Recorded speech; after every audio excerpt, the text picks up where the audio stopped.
Let's talk about the Lemurians. Who were they? What kind of people were they? I've received several questions around this topic recently, so today I'm going to do my best to offer some initial answers. But first, let's shift our vibration slightly. Remember, Lemuria existed in a completely different reality than our current one. It's a different dimension. So let's just take 30 seconds to shift our vibration, okay? Bring your awareness to the area of your heart. And now imagine that you're breathing in and out of your heart a little slower and deeper than usual.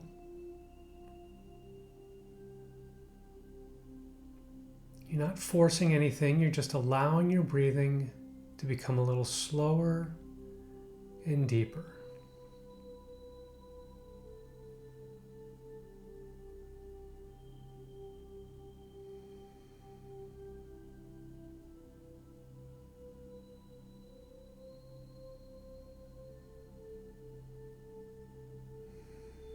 And within 30 seconds, you might start to feel a shift, start to feel a little focus within.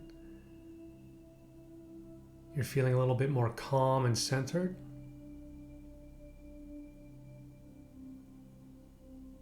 Great. Thanks for setting the energy like that. So today I'm going to share a variety of details in no particular order. But as you hear them, pay attention to how you feel as you hear what I'm sharing with you. Now keep in mind, this is my perspective, okay? This is what I've gleaned over the years from my mentor, my teachers, my spirit guides. So just listen with your heart and be aware of what feels true for you, because at the end of the day, that's the most important thing. So Lemuria existed a long, long time ago. As I've said, the end of Lemuria was probably around 50,000 years ago. But remember, because Lemuria existed in a different dimension, we experienced not only our physical reality differently, but also we experienced time differently. However, I would equate the span of the existence of Lemuria to hundreds of thousands of years at the minimum. And those are just words to kind of give us some kind of perspective from our current view of reality. Now, just to give you an idea about how we experience time, in Lemuria, in each incarnation, we lived around 700 to 1,000 years. That was per lifetime. So clearly we were experiencing time and reality and our own creation in a much different way than we do in this current third dimensional world. And you notice I'm saying we, because if you've watched this far, you've most likely had at least one lifetime in Lemuria. So let's just simplify it and say, this is how we experienced life. In Lemuria, when we incarnated, we were generally pretty tall, like say around 3 meters, so 8 to 9 feet tall. That was an average height. We were incredibly skinny. We all had long hair, both male and female. We had a physical body, but they were much less dense. We would describe them as more being a light body. So they were physical, but you couldn't just pass your hand through someone's body. Okay, I'm going to take that back. You could do that. It would take a conscious focus to adjust your own vibration, but you wouldn't do that to anybody else because it would be very intrusive, not very nice. But you could adjust your vibration and pass your hand through a tree, for example, if you wanted to. Anyway, I digress. But this is related too, because another feature of us having a physical presence is that we were shapeshifters.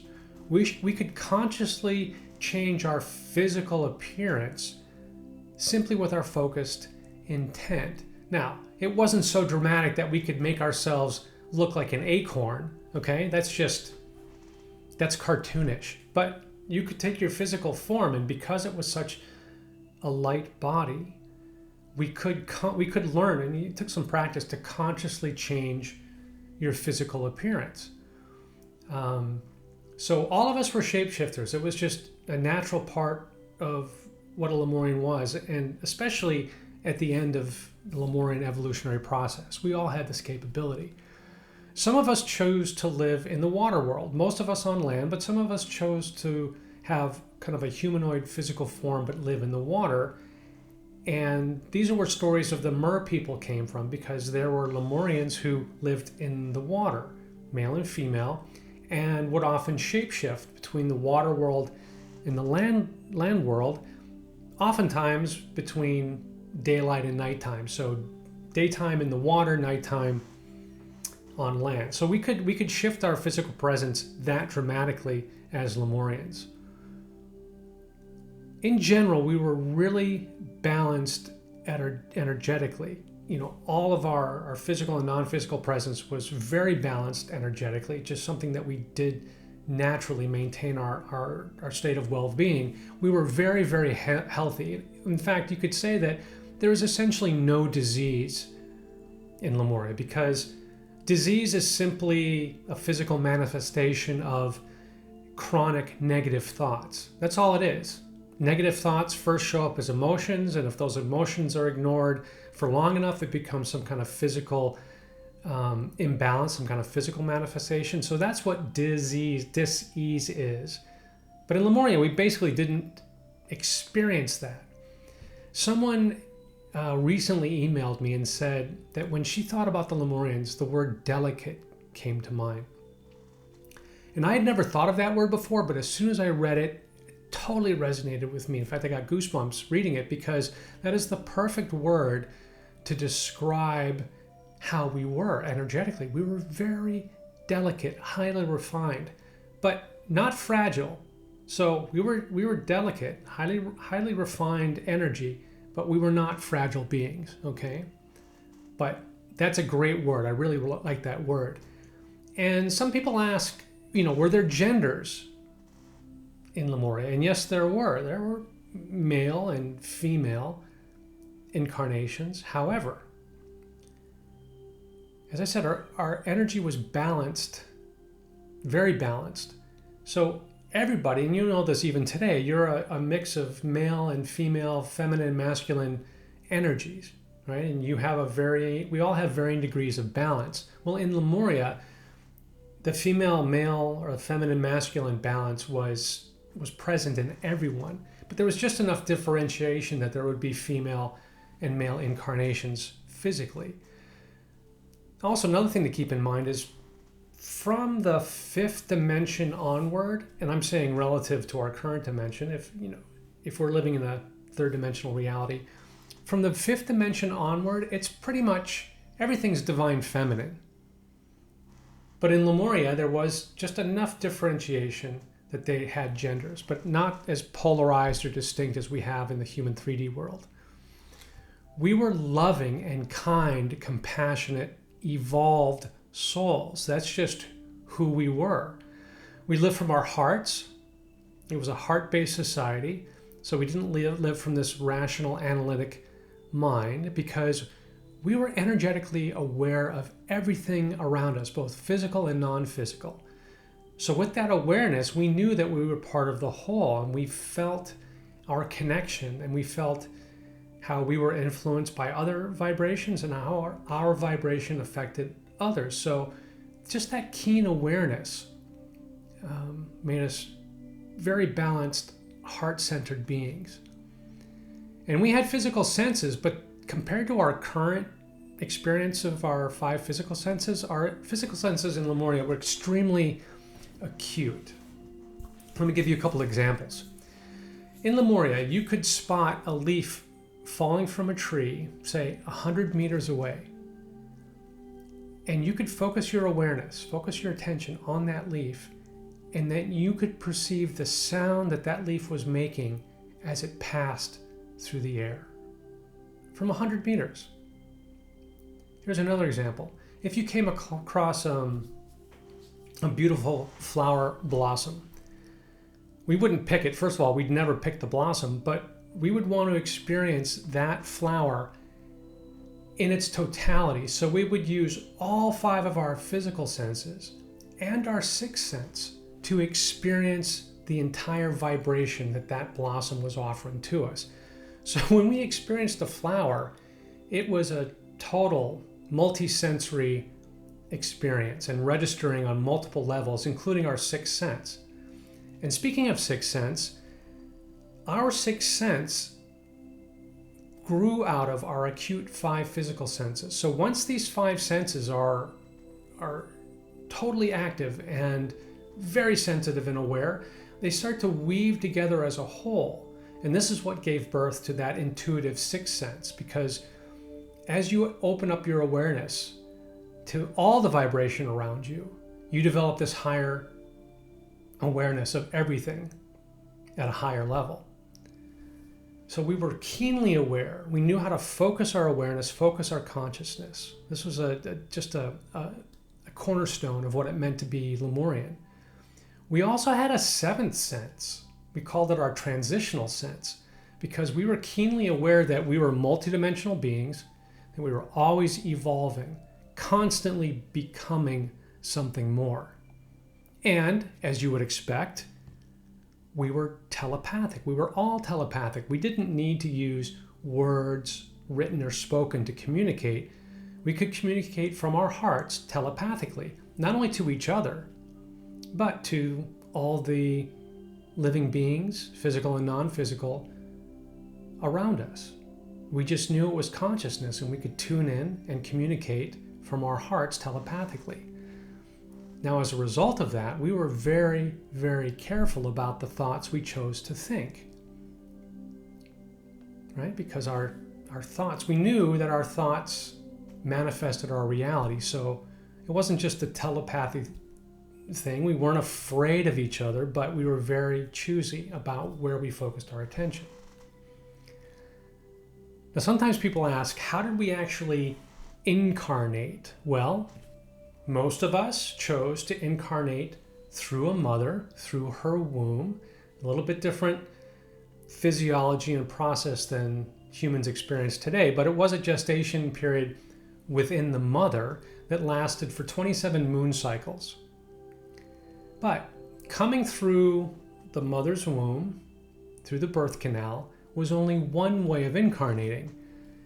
You could choose, and many of us did, you could choose to incarnate in a fully grown, fully fledged adult body, just by focusing your awareness and your powers of manifestation as a non-physical being, as your higher self. You could manifest a fully fledged adult body. Now, many of us did that because of a certain opportunity that was presented. But in general, most of us came through our mother, because that provided a more full experience. Oh yeah, the word fuller. It provided a fuller experience of being incarnate in this land and society that we called Lemuria. By the way, that ability to manifest into a fully fledged adult body, that's nothing new. That's been around for a long, long time. There have been stories throughout written human history about people who just magically appeared out of nowhere. These aren't just made up stories, because it continues to happen even today. There are beings who choose to manifest into a full adult human body for some particular purpose, and then they leave again. So this is nothing new, but it was more common in Lemurian times. Let's see, what else can I share with you? Oh yeah, you couldn't incarnate into Lemuria unless your soul light had evolved to a certain level. So incarnating into a Lemurian body was not for beginners, not for super young souls. You had to have achieved a certain level of experience and evolution of your soul light to even be permitted to do that. So that was another thing, another reason why Lemuria was so high vibrating to begin with. Here's another thing. We did not need to eat to sustain ourselves. When we did eat, it was all plant-based, but we didn't need to eat. Our primary source of energy was breathing light into our physical apparatus. Again, simply with our conscious intention, we would bring light into our body, bring in universal love and light into our body, and that was how we sustained ourselves energetically, was through conscious breathing. Now, when we did eat something, it was usually for a special occasion, some kind of celebration, or simply if we wanted to experience the energy of a plant or fruit or seed in its entirety, we would sometimes ingest it. Oh yeah, as I've shared in other videos, we felt very connected to each other in love and to the world around us. So it wasn't just an awareness of everything and everyone around us, but it was truly a connection that we felt in love. And a key word that comes to mind for me about being Lemuria is harmony. We lived in harmony with the cycles of Mother Earth, with the cycles of nature. We lived in harmony with the plants and the crystals and the animals and beings, both physical and non-physical. We truly lived in harmony with the tides and flow of energy throughout the earth plane. As Lemurians, we felt intimately connected to Mother Earth and to everything around us. And we felt directly connected to the goddess light, the divine feminine, and the source of all that is. It was a truly magical place. Lemuria was a truly magical place to live. It was like heaven on earth. And to be given the opportunity to actually incarnate into physical form in that time and place was a rare gift indeed. Well, I hope these answers have given you a better sense of what Lemuria was, who the Lemurians were, and whether or not this particular view resonates with you. So what are your thoughts about all this? I'd love to hear from you. So be sure to leave a comment below and feel free to ask more questions so I can include them in future videos. Thank you so much for watching. I'm David, and until next time, I send you my love and light from Lemuria. Aloha.